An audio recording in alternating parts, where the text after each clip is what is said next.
प्रकाश आंबेडकरांची निवडणूक आयोगाविरोधातील याचिका मुंबई हायकोर्टाने फेटाळली। याचिका ऐकून कामकाजाचा वेळ वाया गेल्याचं मत। 2024 विधानसभेवेळी 5 वाजल्यानंतर झालेल्या 76 लाख मतदानावर होता आक्षेप। किरीट सोमय्यांनी मशिदीत जाऊ नये। सोमय्यांच्या मशिदीत जाण्यामुळे कायदा सुव्यवस्थेचा प्रश्न निर्माण होतो। मशिदीवरील भोंग्यांच्या मुद्द्यावरील बैठकीत अजित पवारांच्या सूचना। न्यायालयाच्या आदेशाने भोंगे उतरवले पाहिजे। मशिदीवरील अनधिकृत भोंग्याविरोधात किरीट सोमय्यांची भूमिका योग्यच। आशिष शेलार यांच्याकडून पाठराखण। आदेश दिलेत आणि त्यामुळे अवैध आणि मर्यादेच्या बाहेर न्यायालयीन आदेशाच्या कक्षात येणारे भोंगे उतरवले गेले पाहिजे। ही किरीट सोमय्यांची भूमिका योग्य आहे। किरीट सोमय्यांनी जाणून बुजून मशिदीतील भोंग्यांचा वाद उकरून काढला। सपा नेते अबू आझमींचा आरोप। अजित पवारांनी योग्य मार्ग काढण्याचं आश्वासन दिल्याचंही भाष्य। अनधिकृत भोंग्यांच्या संदर्भात नियमांची पायमल्ली करणाऱ्यांवर कारवाई करा। उपमुख्यमंत्री अजितदादांचे पोलीस आयुक्त आणि महासंचालकांना निर्देश। तर मुंबईत आतापर्यंत 1500 भोंगे उतरवण्यात आल्याची आयुक्तांची माहिती। संग्राम जगताप यांची राष्ट्रवादीच्या नियमित बैठकीला दांडी। अक्कलकोटमधील सभेत विशिष्ट समाजावरून केलेल्या वादग्रस्त वक्तव्यावर संग्राम जगताप ठाम। संग्राम जगताप यांच्या कृतीबाबत राष्ट्रवादीच्या बैठकीत नाराजी। अजित पवारांची भेट घेऊन चर्चा करणार असल्याची माहिती।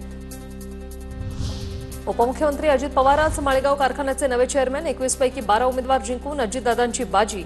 एक हाती सत्ता कायम।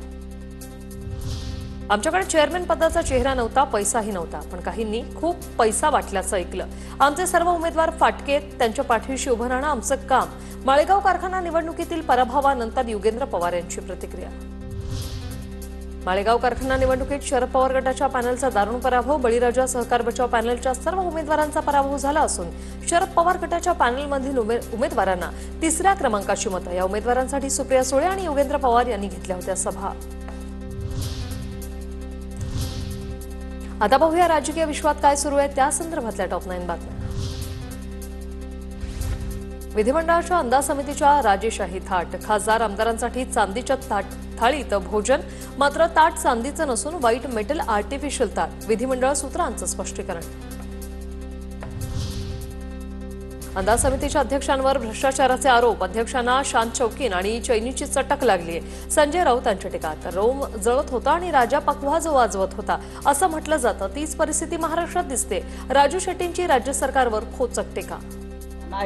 खरं म्हणजे त्या अंदाज समितीच्या बैठकीला हे संशयास्पद अंदाज समितीच्या अध्यक्षांना बसायला नाही दिलं पाहिजे। नशीब सोन्याचा चमचा नाही दिला।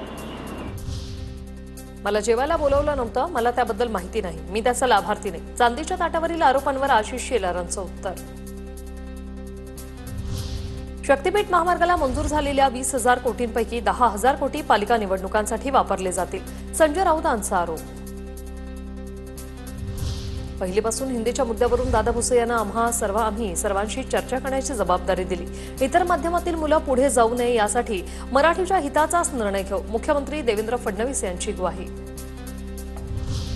भविष्याचा वेध घेत हिंदी भाषेचा निर्णय घेतला होता, पण मुख्यमंत्री योग्य निर्णय घेतील। हिंदी भाषा माझ्या प्रतिष्ठेचा विषय नाही, मी साधारण कार्यकर्ता। दादा भुसेंकडून भूमिका स्पष्ट। संपूर्ण